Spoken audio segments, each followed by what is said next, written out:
Assalomu alaykum. Xo'sh kelingіз. Bugun uy shartida pryanik tayyorlaymiz. Kerakli vositalarning barini ekranga yozib chiqardim. 1 choy qoshiq sodani жылуу ayronga qo'shib, yaxshilab aralashtirib olamiz. Avaylаңыз, antkeni reaksiya жүрүп ашып ketishi mumkin. Ошондуктан чоңураак идишке которуп алдым. Андан соң 1 пияла шекерди салып, шекер эригенче аралаштырып алабыз.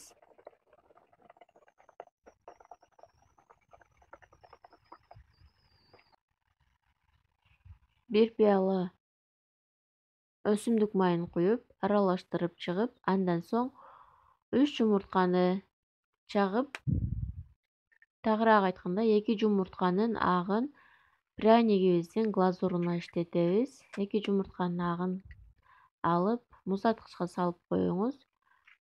Калганын пряникибиздин камырына иштетебиз.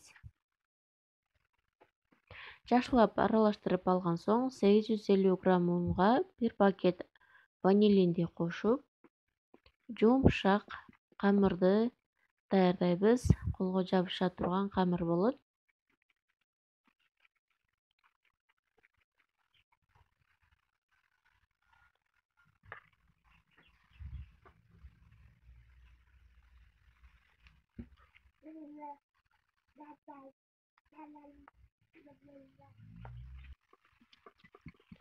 Мына ушундай камыр даяр болгондон соң жарым саатка муздаткычка тындырып коебуз. Мынакей убакыт өттү. Эми бөлүктөргө бөлүп пряникибизди жасаймын.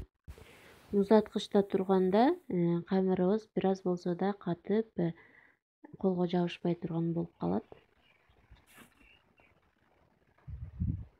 Мына ушундай жыгачтын жардамында, 1 сантиметрлик жыгачтын жардамында бардыгы бирдей калыңдыкта болуу үчүн ушундай жыгачтан пайдаландым. Пряникибиздин калыңдыгы 1 сантиметрден аз болбошу керек. Эгер 1 сантиметрден аз жука кылып койсоңуз, сиздин пряник катуураак болуп калышы мүмкүн. Ошондуктан 1 сантиметр, 1,5 сантиметр болсо сонун пряник болот. 200 градуста кызып турган печкага салып, кызартып пиширип алабыз.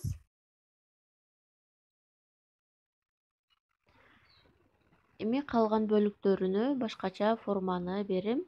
Ошондуктан каналдан алыстабай, видеону аягына чейин көрүңүз. Өтө сонун пряник болот.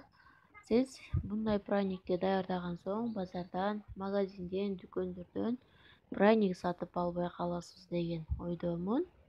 Менин үй бүлө мүчөлөрүмдүн баарына жакты.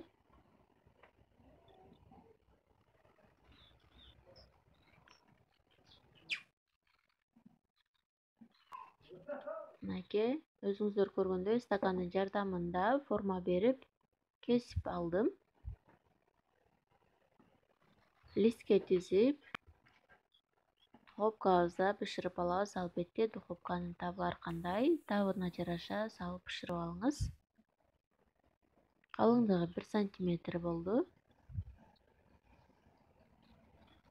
Мынакей, өзүңүздөр көргөндөй кызарып бышып чыкты. Энди калган бөлүктөрүнө ичине начинка салдым. Бул начинканы мен үй шартында өзүм даярдап алганмын. Иммунитетти да көтөрөт. Кошулмалары кургатылган өрүк, мейиз, жаңгак жана балды аралаштырып, мясорубкадан чыгарып даярдап койгонмун. Кааласаңыз, сиз башка азыктарды кошуп начинка кылсаңыз болот. Мен үйдөгү бар ушундай жемди салдым ичине, начинка катары. Үйдө барын мына ушинтип четтерин бириктирип тоголотуп алдым. Муну да кызарганча пиширип алдым. Эми булар муздаганча глазурун даярдайбыз. 200 грамм кум шекер же болбосо сахарный пудра жана алып койгон жумуртканын агы миксердин жардамында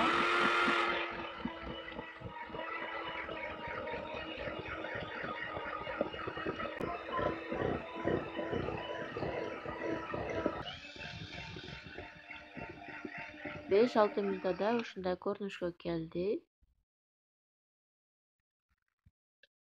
Өтө сонун болду. Эми даяр глазурубузду праниктерибиздин ар бирине эринбестен сүйкөп чыгабыз. Албетте сүйкөгөн праниктерди кайра эле духовканын листине терип 2-3 минутада духовкага салып кургатып алабыз. Эринбестен мына ушинтип даярдасаңыз, биздин глазурубуз бышпаган жумурткадан болгондуктан жыты чыгып калат. Эгер духовкага салып бышырбасаңыз, духовкага салып бышырганда жыты чыкпаган сонун праник даяр болот. Сиз дагы ушинтип даярдаңыз. Бир аз убакытты талап кылса да. Мына ушундай праниктерибиз даяр болду. Тамагыңыздар таттуу болсун. Мынакей бул праникибиздин ичинде начинкасы бар, жана көрсөтүп өткөн.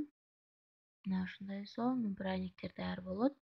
Иншалла сиз да даярдап көрөсүз деген ойдомун.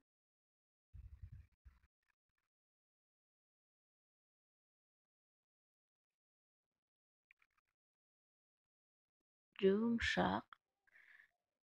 Эгер менин видеом сизге жаккан болсо, сөзсүз лайк басып, каналыма катталган эмес болсоңуз, сөзсүз түрдө катталып кетиңиз.